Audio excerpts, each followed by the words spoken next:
Assalamualaikum warahmatullahi wabarakatuh. Jumpa lagi bersama saya Adi di channel Ngulik Sejarah. Dan pada video kali ini saya akan kembali lagi membacakan suatu kisah misteri. Kali ini berjudul tentang sebuah kisah pelet sang suami.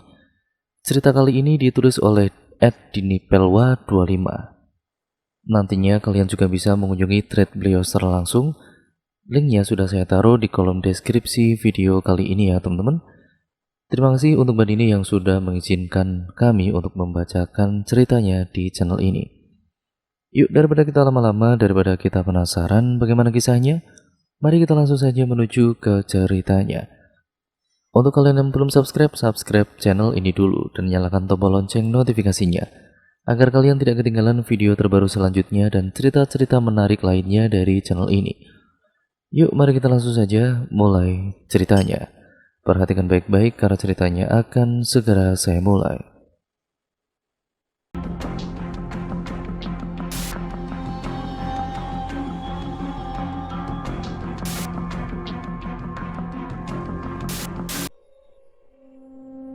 Duk, ayo bangun Duk.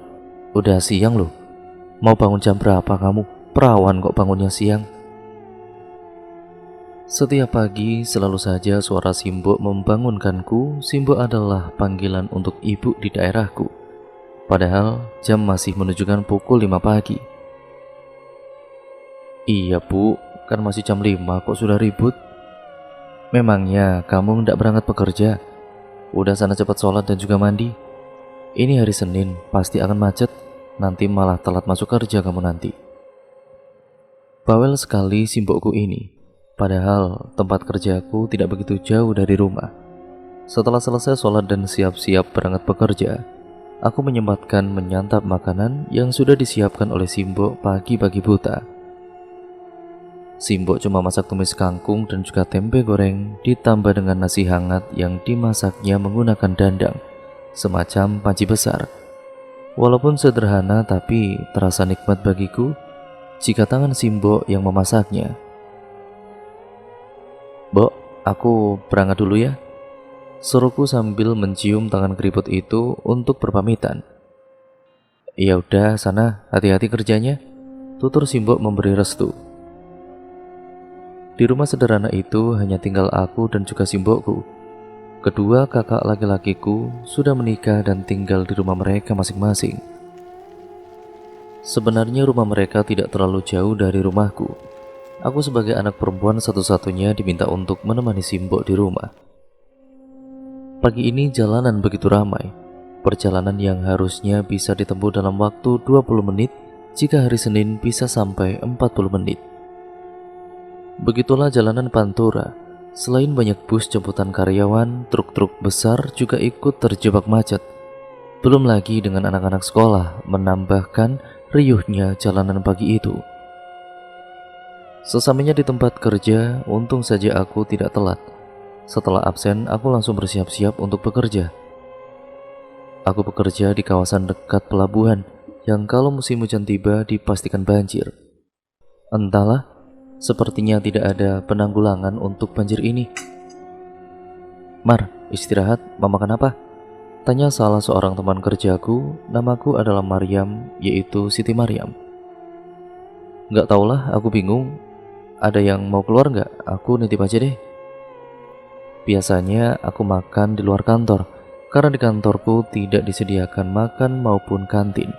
Lagian saat itu perutku terasa sakit sekali. Dan setelah dilihat lagi, tanggal ini adalah jadwal haidku. Dan benar saja, setelah dicek ke kamar mandi ada darah yang keluar. Untung aku selalu membawa pembalut untuk berjaga-jaga. Setelah kembali dari kamar mandi, ternyata teman-teman kantorku sudah keluar semua. Hanya tinggal aku sendirian di dalam kantor. Tiba-tiba, aku mendengar ada suara wanita menangis di dalam ruangan penyimpanan. Tangisannya, ya seperti pilu sekali. Siapa ya batinku saat itu? Aku sedikit ketakutan juga, karena sudah tidak ada orang di kantor. Terus siapa yang menangis? Masa hantu siang-siang gini sih, pikirku. Akhirnya aku mencoba untuk mendekati ruang penyimpanan dan membuka pintu. Seketika dibuat kaget olehnya. Ada seorang perempuan tapi aku tidak jelas melihat wajahnya. Hanya saja rambutnya panjang tidak terurus dan pakaian yang putih terbang ke atas langit-langit ruangan itu sambil terdengar tawa yang khas seperti kuntilanak. Tawanya begitu melengking, membuatku seketika langsung lari terbirit-birit menuju pos satpam. Ada apa, Mar? Siang-siang gini kok lari-lari kayak dikejar hantu aja kamu? Canda Pak Satpam. Dengan nafas tersengal-sengal aku bercerita dengan Pak Satpam tentang apa yang kulihat barusan. Ada hantu Pak di dalam kantor. Loh, kamu bisa lihat ya? Itu biasanya pingin kenalan. Hahaha. Pak Satpam sambil tertawa. Ini memang bukan pertama kalinya aku melihat hal mistis seperti ini. Aku lumayan peka dengan mereka, tapi aku tidak bisa melihat jelas wujud mereka. Kepekaan ini akan menjadi lebih jelas lagi ketika aku haid. Seperti sekarang ini, bahkan aku bisa melihat wujudnya dan juga suaranya. Kalau sedang tidak haid, aku hanya akan melihat sekelebatan atau hanya bisa merasakan kehadirannya saja. Lagian kok berani-beraninya kamu sendirian di dalam kantor, Mar? Tetapi sebenarnya dia nggak bakalan ganggu kok. Cuma kalau ngelihat dia pasti tetap takut. Jelas Pak Satpam yang tidak aku hiraukan karena aku sangat ketakutan dan seluruh badanku bergetar. Akhirnya, Dian teman kantorku itu datang sambil membawa bungkus plastik hitam. Lah, ngapain kamu di sini, Mar? Tanya Dian kaget. Tidak ada apa-apa, Yan. Dengan wajah ketakutan. Ya udah, ayo makan dulu di dalam saja. Di sini panas. Keluh Dian. Makan di sini saja ya, Yan. Aku jenuh di kantor terus. Jawabku berbohong pada Dian, karena dia orangnya sangat penakut. Jika aku ceritakan kejadian tadi, pasti dia akan pingsan. Malam hari setelah kejadian di kantor itu, tentu saja aku menjadi lebih was-was. Sudah pasti malam ini aku tidak bisa tidur nyenyak. Walaupun sering merasakan kehadiran mereka, tetapi tetap saja membuatku takut. Aku mendapatkan kekurangan ini dari nenek buyutku. Kata simbokku, beliau dulu orang pintar. Banyak warga yang berdatangan untuk berobat dengannya. Sebenarnya bisa saja aku pertajam penglihatanku ini dengan sholat malam dan juga puasa. Itu kata Pak Ustadz yang membimbingku dulu. Tapi ya, untuk apa? Bisa merasakan saja, aku sudah ketakutan. Untuk menghilangkan rasa takut ini, sambil merebahkan diri di atas kasur, aku mencoba membuka HP dan berselancar di dunia maya. Aku membuka akun Facebookku yang tidak pernah aku logout dari HPku. Saat asik sedang melihat-lihat beranda, ada seseorang yang mengirim inbox padaku. Assalamualaikum Siti. Sapa orang itu. Siapa orang ini? Mungkin hanya orang iseng saja, dan sepertinya kita tidak berteman di Facebook, batinku. Aku pun tidak membalas pesan tersebut. Aku iseng mencoba membuka profil Febri, laki-laki teman SMA ku dulu yang pernah mendekatiku. Dia sebenarnya bekerja di kawasan yang sama denganku, tapi sudah lama kita tidak saling bertemu ataupun bertukar kabar. Sepertinya dia belum memiliki seorang kekasih sampai sekarang. Terlihat dari foto-foto di Facebooknya tidak ada foto perempuan. Statusnya juga lajang. Aku iseng menginbox dia. Assalamualaikum Feb, gimana kabarnya? Lama gak ketemu ya? Sapaku di pesan saat itu. Lama sekali aku menunggu pesan balasannya, padahal aku lihat dia sedang online. Saat akan kembali melihat beranda, ada satu permintaan pesan masuk, dan itu ternyata dari laki-laki yang tadi menginboxku. Aku masih ingat dengan namanya karena namanya terlihat alay bagiku. Berhubung aku tidak ada kerjaan dan sambil menunggu balasan Febri, aku mencoba kepo dengan akun laki-laki tadi. Saat aku membuka profilnya, ternyata di private. Jadi, aku terpaksa menerima dulu permintaan pertemanannya dan kemudian aku membuka profilnya. Setelah dilihat-lihat fotonya terlihat tidak asing bagiku, seperti pernah bertemu tapi lupa di mana. Kok nggak dibalas sih cantik? kulihat dia mengirim pesan kepadaku lagi. Aku terpaksa jadi membalasnya. Di saat bersamaan ternyata Febri juga membalas pesanku. Waalaikumsalam, Mar. Alhamdulillah, aku baik, Mar. Kamu gimana? Bagi nomor WA-mu dong. Waalaikumsalam. Ini siapa ya? Balasku pada laki-laki itu. 0853 sekian. Itu ya nomor aku. Alhamdulillah, aku baik juga.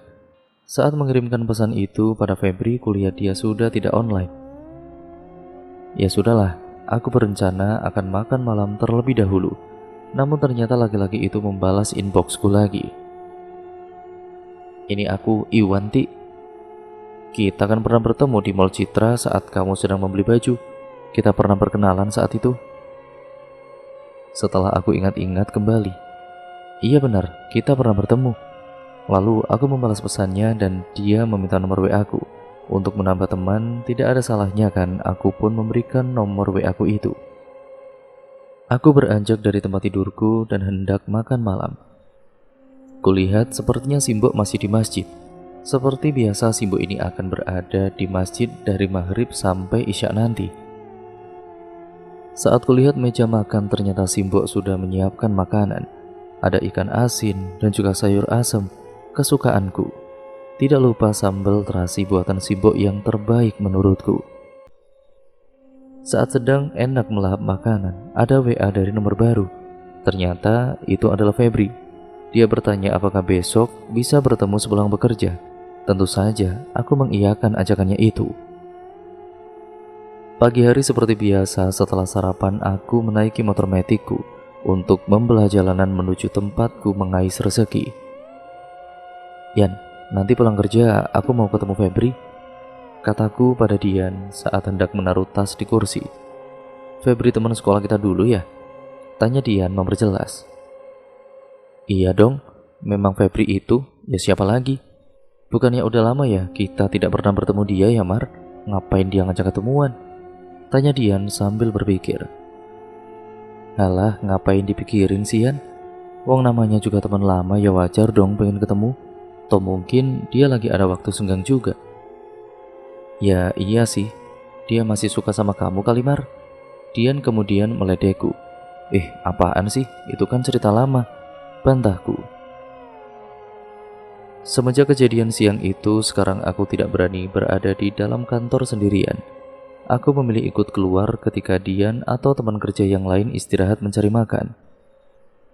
Sebenarnya setiap masuk ruangan itu, bulu kuduku juga masih sering merinding. Belum lagi kalau ke toilet wanita di situ sudah jelas pasti aku akan selalu merasakan kehadiran mereka. Tetapi untung saja tidak ada yang pernah menampakkan diri. Akhirnya jam menunjukkan pukul 5 sore, saatnya bersiap-siap untuk pulang. Mar, kamu jadi mau ketemu Febri? Dian memastikannya lagi. Jadi dong Yan, nanti di kafe dekat rumahku, jawabku dengan santai. Terima aja Mar kalau dia nembak kamu, ledek Dian. Aku hanya tersenyum sambil berlalu pergi meninggalkan Dian yang masih merapikan meja kerjanya.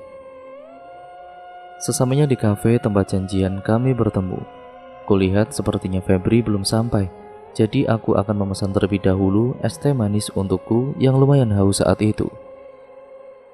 Sambil mengaduk-aduk es teh, aku bermain-main dengan HP-ku. Terdengar suara yang familiar di telingaku. Hai Mar, maaf ya telat, udah lama nunggu ya?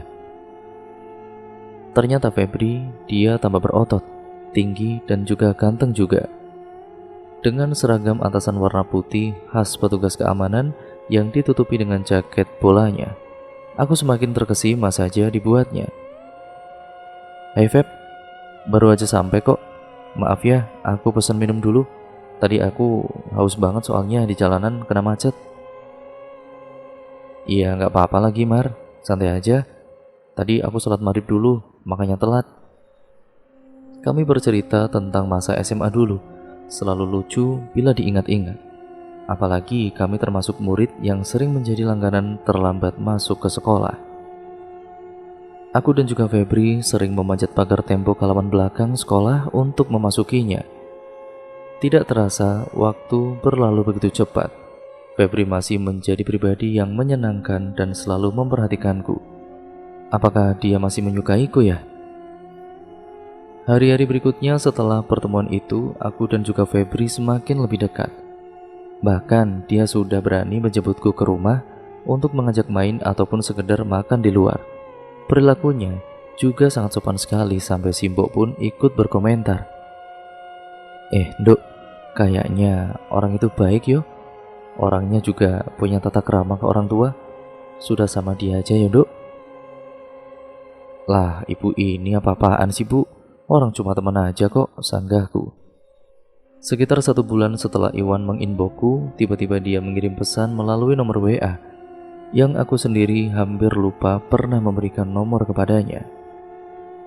Dia menanyakan alamat rumahku. Katanya dia ingin main ke rumahku. Aku pun memberikan alamat rumahku padanya. Malam minggu ini aku sendirian di ruang tamu rumahku. Simbok sedang berada di rumah kakakku nomor 1. Sedang ada acara arisan di rumahnya.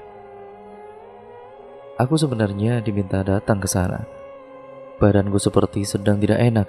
Tiba-tiba terdengar suara motor berhenti di depan rumahku. Motor siapa ya? Febri kan lagi dinas malam, pikirku. Tok tok tok. Assalamualaikum. Terdengar suara ketukan pintu dan salam dari luar rumah. Iya, waalaikumsalam. Sambil ku buka pintu ruang tamu. Ternyata itu adalah Iwan. Kok dia nggak ngabarin dulu ya kalau mau main ke sini? Aku pun mempersilahkan dia duduk dan membuatkan teh hangat untuknya. Dia kemudian membawakanku martabak manis dengan isian coklat keju kesukaanku. Sambil mengobrol dan bertanya satu sama lain, aku menikmati sepotong martabak pemberian Iwan yang masih hangat itu. Badan yang tadinya seperti lesu dan juga letih, tiba-tiba saat melihat wajah Iwan aku langsung bersemangat. Dan setelah mengobrol, aku baru tahu kalau dia sebenarnya sering memperhatikanku ketika melewati jalanan dekat pom bensin. Hampir selalu dia menungguku ketika aku akan berangkat bekerja. Kenapa nggak pernah nyapa? Tanyaku. Aku malu, takut kamu tidak mengenaliku.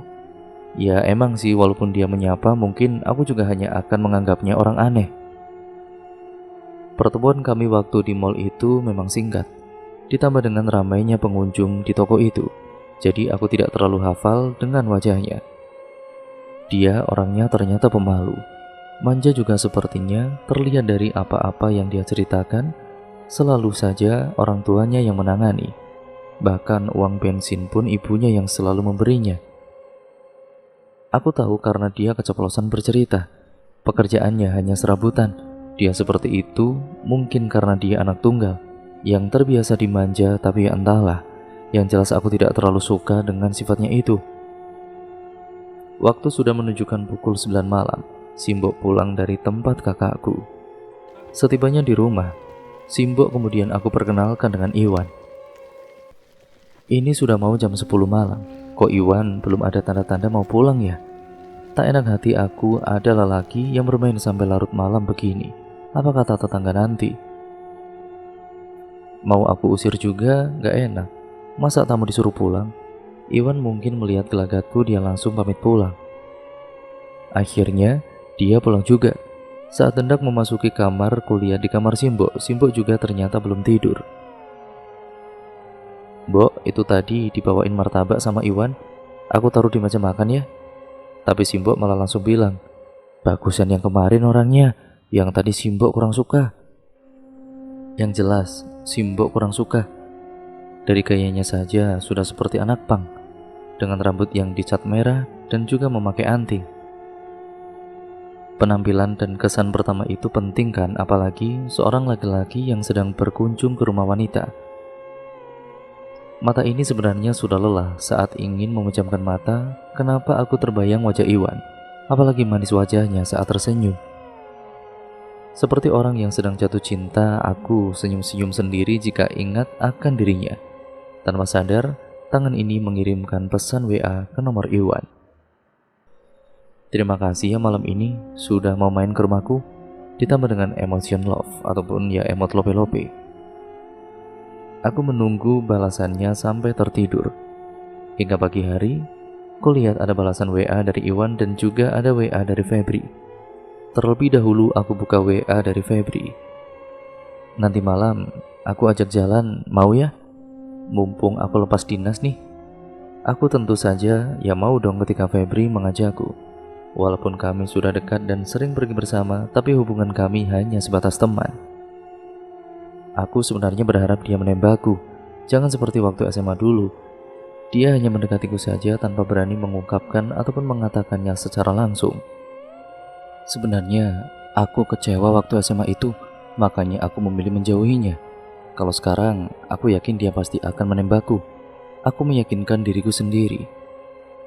Saat aku membuka pesan dari Iwan, aku kaget kenapa balasan dia mesra sekali. Saat aku melihat chat terakhir dariku, aku sendiri tambah dibuat kaget olehnya. Apa-apaan nih? Kenapa aku mengirim pesan dengan emosi seperti ini? Aku pun tidak membalas pesan Iwan. Sepulang kerja, aku sudah bersiap-siap dandan karena Febri sebentar lagi akan menjemputku. Terdengar suara motor di depan rumahku, itu pasti Febri, pikirku dengan yakin. Aku pun bergegas membuka pintu rumahku. Aku bengong sesaat setelah yang kulihat di depan pintu adalah Iwan. "Wan, ngapain kesini? Kok gak bilang dulu kalau mau main?" "Ya habisnya kamu gak balas-balas WA aku sih," jelas Iwan. "Ya maaf, aku tadi sibuk banget soalnya." "Aku masuk ya. Ini aku bawain martabak kesukaan kamu. Aku lihat kamu kemarin itu lahap banget makan martabak ini. Ya makanya aku beli lagi." "Simbo di mana?" "Ini aku beliin 2, biar buat Simbo juga." Iya Wan, tapi maaf ya, sebenarnya aku ada janji malam ini mau keluar." "Ya aku tahu kok, tapi orangnya belum datang kan? Udah sini makan dulu ini martabaknya, mumpung masih panas," pinta Iwan. Aku pun terpaksa duduk dan membuka plastik berisi martabak itu. Baunya harum sekali, tidak seperti martabak biasanya yang aku sering beli. Aku melahap sepotong 2 potong martabak itu, sampai mulutku belepotan. Iwan hanya melihatku saja dengan wajah tersenyum penuh arti. Tidak beberapa lama Febri sudah sampai di rumahku. Dia juga kaget ada seorang laki-laki yang bermain di rumahku. Saat dia hendak mengajakku pergi, aku melihat Iwan seperti marah. Aku juga sebenarnya merasa Febri hanya mengganggu aku dan juga Iwan. Aku lupa akan janji untuk pergi bersama Febri. "Ayo Mar, jadi gak nih? Keburu malam nanti," pinta Febri. "Emang kita mau kemana ya? Kayaknya aku gak ada janji sama kamu deh. Aku mau di rumah aja. Lagian ini Iwan juga lagi main di sini." Febri merasakan keanehan pada diriku. Dia hanya memandangiku kemudian pergi untuk pamit. "Maaf ya Wan, itu tadi temanku." Setelah kunjungan terakhir Iwan malam itu, aku merasa selalu ingin bertemu dengan Iwan. Selalu terbayang wajah Iwan, hingga aku memberanikan diri mengajak Iwan untuk main ke rumah lagi. "Wan, besok main ke rumah lagi ya?" "Iya Ti, tapi besok aku nggak datang sendirian, aku mau datang sama orang tuaku." "Maksudnya gimana?" tanyaku memastikan. "Besok aku mau melamar kamu, kamu mau kan?" Sungguh senang hati ini saat dia mengutarakan niatnya. Tentu saja aku mengiyakan ajakannya itu. Aku pun langsung memberitahukan Simbo kabar bahagia ini. "Bu, besok malam Iwan mau kesini sama orang tuanya. Dia mau melamar aku, Bu." Tentu saja Simbo kaget. Aku bisa melihat dari ekspresi muka beliau saat itu. "Yang benar saja, Nduk. Bukannya Febri yang sedang dekat sama kamu ya? Kamu juga suka sama Febri? Kok tiba-tiba malah pindah ke Iwan? Ibu sebenarnya kurang suka sama dia. Tapi sekarang aku sukanya sama Iwan, Bu. Ibu mau merestuinya kan?" tanyaku menggebu-gebu. "Ya sudah, kalau itu sudah jadi pilihan hatimu, Ibu cuma bisa berdoa semoga kamu hidup bahagia dan sejahtera sama Iwan. Makasih ya, Bu." Aku mencium tangannya dan kemudian memeluk tubuh yang sudah renta itu. Betapa bahagianya aku malam itu. Tentu saja aku belum memberikan kabar kepada siapapun termasuk Febri. Pagi hari saat berada di kantor, Sambil tersenyum-senyum, aku memberi kabar bahagia ini pada temanku Dian. Yan, nanti malam aku mau dilamar. Cie, akhirnya Mar, Febri melamarmu ya? Dibilangin kan dia itu mau deketin kamu lagi, malah ternyata langsung melamar kamu. Bukan Febrian, tapi Iwan, jelasku pada Dian. Dengan wajah kaget dan bingungnya dia bertanya, siapa itu Iwan? Kayaknya kamu gak pernah cerita ya? Oh iya, aku lupa cerita sama kamu ya Yan. Iwan itu kenalanku baru-baru ini, orangnya baik. Dia juga udah pernah main ke rumahku loh. Dian yang masih terbengong-bengong itu membuatku tertawa. Lucu juga melihat mukanya itu saat kaget. Mungkin setelah lamaran aku akan mengenalkan Dian kepada Iwan. Aku sepertinya sudah tidak sabar menunggu malam nanti. Selain acara lamaran itu yang ditunggu-tunggu, tentu saja aku juga ingin melihat wajah Iwan. Kenapa aku kangen sekali padanya ya? Aneh sekali. Malam yang ditunggu-tunggu pun tiba.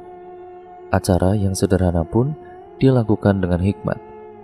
Jamuannya pun ala kadarnya, hanya snack jajanan pasar dan soto untuk makan malamnya. Simbok memilih menu yang simpel karena memang acara ini seperti mendadak.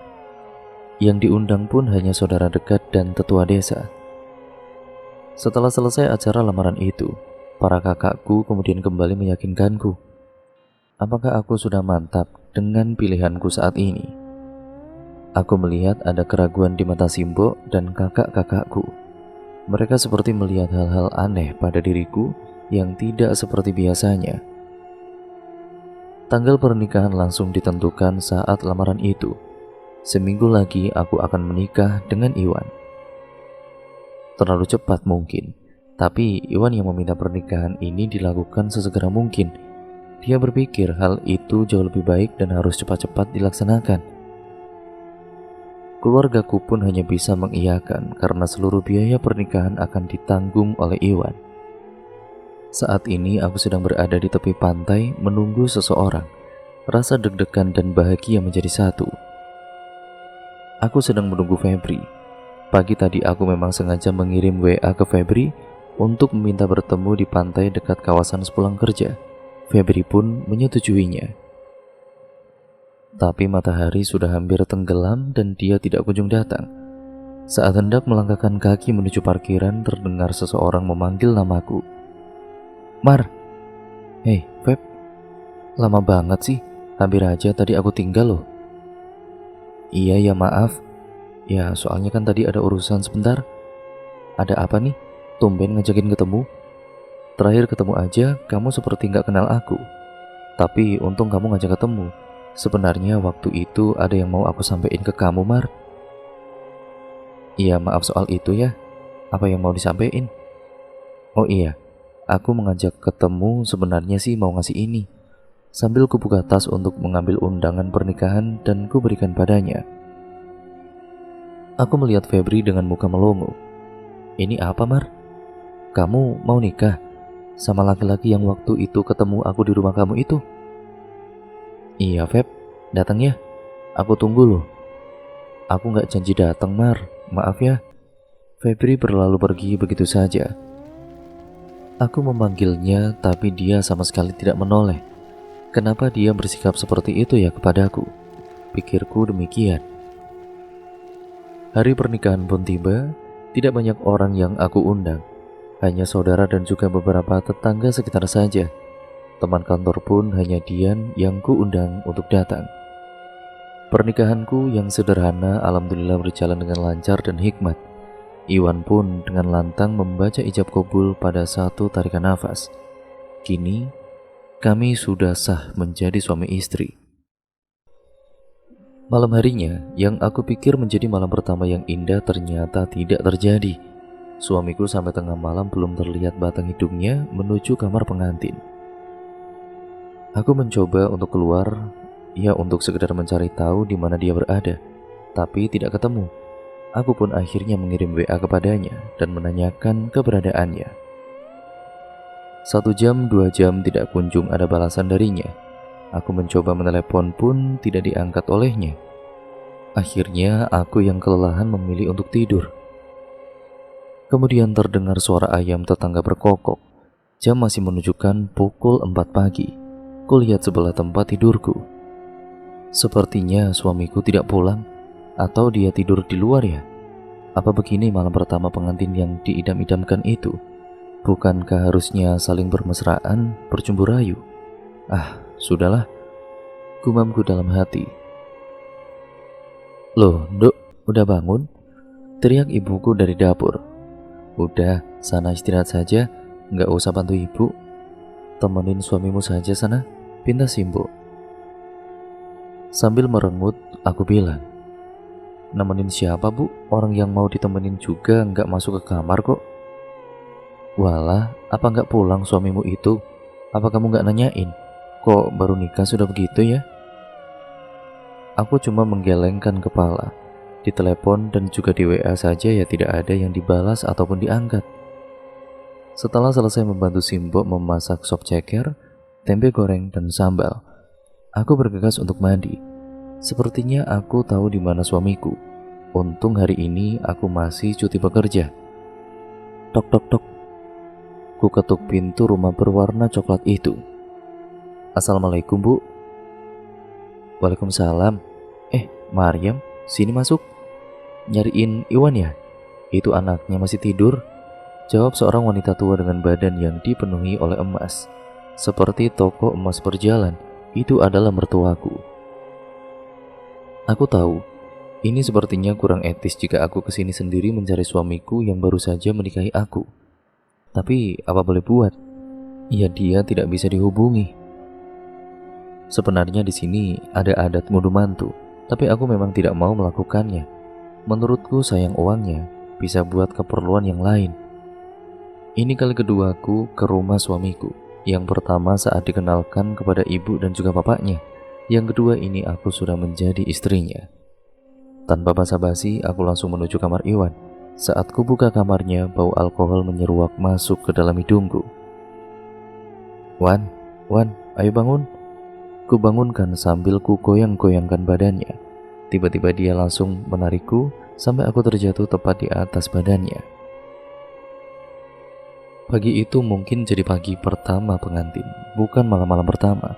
Setelah selesai pergumulan pagi itu, ku tanya sama dia, kamu kenapa semalam gak pulang ke rumahku? Gak bisa di WA dan juga di telepon lagi. Oh itu teman-temanku ngajak main, sampai kemalaman. Aku gak enak kalau pulang ke rumahmu. HP aku ya lupa di mode diam juga. Jawab Iwan sekenanya. Kita tinggal di rumahku saja, pinta Iwan tiba-tiba. Loh ya gak bisa dong, kan kamu tahu aku anak terakhir perempuan. Simboku juga janda, aku harus nemenin Simbo. Jawabku dengan ngotot. Iwan pun tidak kalah ngotot, dengan alasan dia anak tunggal dan dia belum pernah pergi jauh dari orang tuanya. Akhirnya aku mengiyakan permintaan Iwan. Entah kenapa aku langsung bisa dengan mudah menyetujuinya. Sore harinya Iwan dan juga aku pergi ke rumahku untuk berpamitan dan mengambil semua keperluanku. Simbo terlihat sedih, tapi Simbo juga tidak bisa melarang, karena aku sudah menikah dan jadi istri wajib mengikuti suami. Itu yang selalu Simbo ajarkan.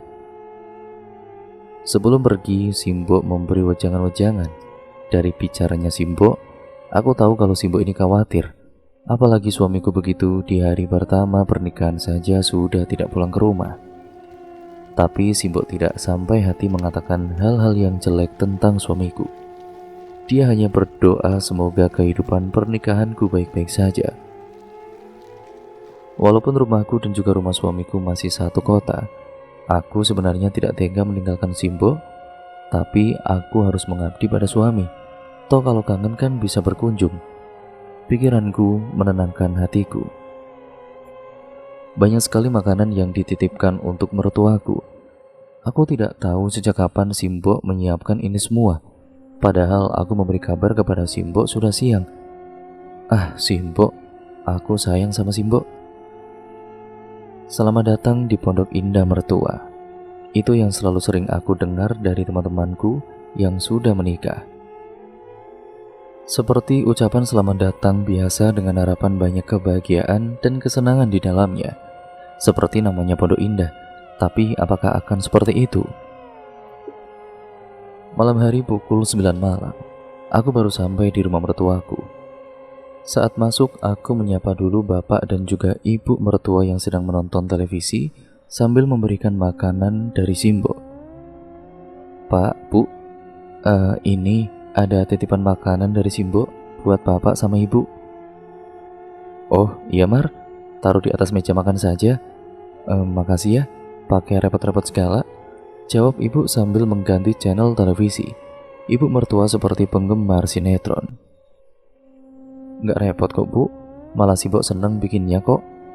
Oh iya, aku masuk kamar dulu ya Pak, Bu, mau beres-beres dulu. Sambil menuju kamar, kulihat ibu dan juga bapak tidak merespon. Di rumah ini aku masih merasa asing. Rumah dengan bangunan modern dengan 3 kamar yang lumayan luas. Kamarku dekat dengan meja makan yang menyatu dengan dapur. Sedangkan mertuaku ini ada di kamar depan dekat dengan ruang tamu. Di belakang dapur ada ruangan yang selalu tertutup rapat dan terkunci. Suamiku pun sudah mewanti-wanti untuk tidak masuk ke ruangan itu. Saat pertama kali masuk ke rumah ini, hawa panas begitu sangat terasa. Setelah selesai beres-beres di kamar, aku keluar untuk mengambil air minum. Terasa kering sekali tenggorokanku. Kulihat ruangan tengah sudah gelap, sepertinya bapak dan ibu sudah tidur. Saat mengambil gelas, tidak sengaja aku memperhatikan ruangan tertutup itu, dan betapa kagetnya. Di depan pintu itu, berdiri bayangan yang menyerupai sosok pocong. Gelas yang tadi ku pegang tanpa sengaja ku jatuhkan hingga pecah. Tidak peduli dan tidak pikir panjang, aku langsung berlari menuju kamarku. Walaupun bukan kali pertama melihat hal seperti itu, aku tetap merasa takut. Nafasku sampai tidak beraturan dan jantungku pun berdegup dengan kencang. "Kamu kenapa, Mar?" tanya suamiku yang sepertinya terbangun mendengar gelas pecah tadi. Aku nggak apa-apa kok, Mas," jawabku terbata-bata. Kalau ku ceritakan mungkin suamiku tidak akan percaya dengan apa yang kulihat. "Ya udah, ayo tidur. Besok kamu kan sudah kerja kan?" perintah suamiku. Aku pun hanya mengangguk dan berbaring di sebelahnya. Keringat masih membasahi dahiku. Aku teringat bayangan sosok pocong itu. Apa mungkin itu penunggu rumah ini? Aku masih percaya setiap bangunan pasti ada penunggunya, karena sejatinya kita hidup berdampingan dengan mereka. Pagi-pagi buta, aku dengar teriakan ibu memanggil namaku. "Mar, Mar, bangun kamu!" dengan teriakan seperti kesetanan. Aku yang masih mengantuk karena semalam tidak bisa tidur, segera beranjak dan menemui ibu mertua. Aku sudah menduga pasti ini masalah gelas pecah yang semalam tidak sengaja aku jatuhkan. Iya Bu, ada apa ya? Ini apa? Kenapa gelas bisa pecah begini? Berani-beraninya ya kamu? Baru semalam tidur di sini sudah memecahkan perabotan rumah ini, teriak ibu mertua. Iya maaf Bu, tadi malam saya nggak sengaja menjatuhkan gelas karena karena kaget Bu melihat tikus besar, jawabku sekenanya. Ibu nggak mau tahu ya? Ini diberesin dan diganti gelas yang kamu pecahkan. Dan satu hal lagi, karena kamu tidur di sini kamu harus bersih-bersih dan juga masak untuk satu rumah, perintah ibu mertuaku. Aku hanya bisa mengangguk. Bukan hal besar jika aku hanya harus berberes dan juga masak. Aku sudah terbiasa dengan itu. Tapi, kenapa hanya satu gelas pecah saja aku sudah disuruh menggantinya? Pelit sekali mertuaku ini. Setelah aku bereskan pecahan gelasnya, aku hendak memasak, tapi aku ingat jika Simbo membawakan banyak makanan kemarin. Tidak mungkin juga kan kalau sudah habis. Kubuka kulkas untuk melihat apa yang bisa dihangatkan untuk sarapan. Tetapi di kulkas tidak ada makanan pemberian Simbo. Di meja makan pun sudah tidak ada. Oh, mungkin sudah dimakan ibu dan juga bapak. Tapi masa semuanya? Kan Simbo bawa banyak makanan, dibagikan ke tetangga kah? Tapi ini masih pagi-pagi buta. Semalam pun aku tidak melihat ibu atau bapak keluar rumah. Akhirnya aku memberanikan diri untuk bertanya pada ibu mertua yang sedang asik bermain handphone di ruang tengah. Maaf bu, hari ini mau masak apa? Tanyaku halus. Masak telur ceplok aja buat sarapan, tapi buat kamu pakai telur yang di dalam plastik ya? Seru ibu mertua. Iya bu, jawabku berlalu. Saat membuka kulkas, aku melihat telur yang dimaksud ibu mertua untukku. Astagfirullah, ya Allah, satu kantong plastik yang mungkin ada 1 kilo. Isinya retak semua, bahkan ada yang sudah berbau busuk. Padahal mertuaku bisa dibilang orang berada. Tapi masa sih membeli telur retak dan juga busuk seperti ini? Aku hanya bisa mengelus dada mendapatkan perlakuan seperti ini.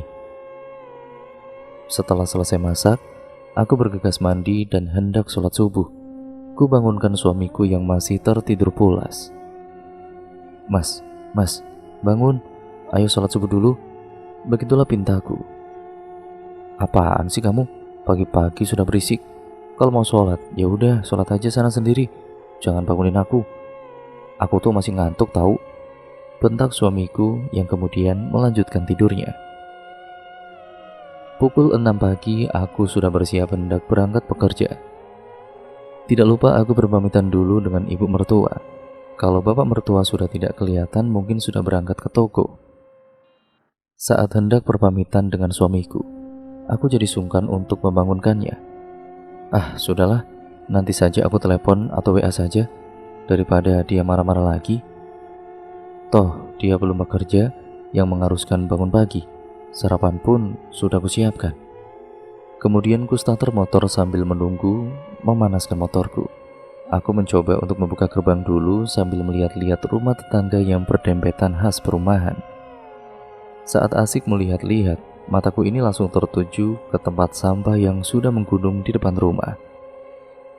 Tukang sampah di sini ngambil sampah seminggu sekali mungkin. Kok sampah sampai menggunung begitu ya? Pikirku. Tapi setelah kulihat-lihat, aku seperti kenal dengan tempat makan dan juga plastik-plastik itu. Iseng ku dekati dan juga aku buka. Dan ternyata itu semua makanan dari Simbo. Makanan yang dimasak Simbo dengan segenap hati dibuang semuanya. Sungguh tega sekali mertuaku. Apa salahku dan juga Simbo sampai mereka tega membuang makanan pemberian orang tuaku? Kalaupun tidak suka kan bisa dikasih tetangga. Kenapa harus dibuang seperti itu? Tanpa terasa air mataku menetes, sambil menangis aku langsung tancap gas tanpa memperdulikan gerbang yang belum ditutup. Dan cerita pun akhirnya berlanjut ke part yang selanjutnya ya teman-teman, yaitu part yang kedua. Jadi nantikan terus dan juga saksikan terus hanya di channel ini ya teman-teman. Jangan lupa like, comment, dan share, serta subscribe untuk kalian yang belum. Nyalakan tombol lonceng notifikasinya agar kalian tidak ketinggalan video terbaru selanjutnya dari channel ini. Sekian dan terima kasih, kurang lebihnya mohon maaf. Wassalamualaikum warahmatullahi wabarakatuh.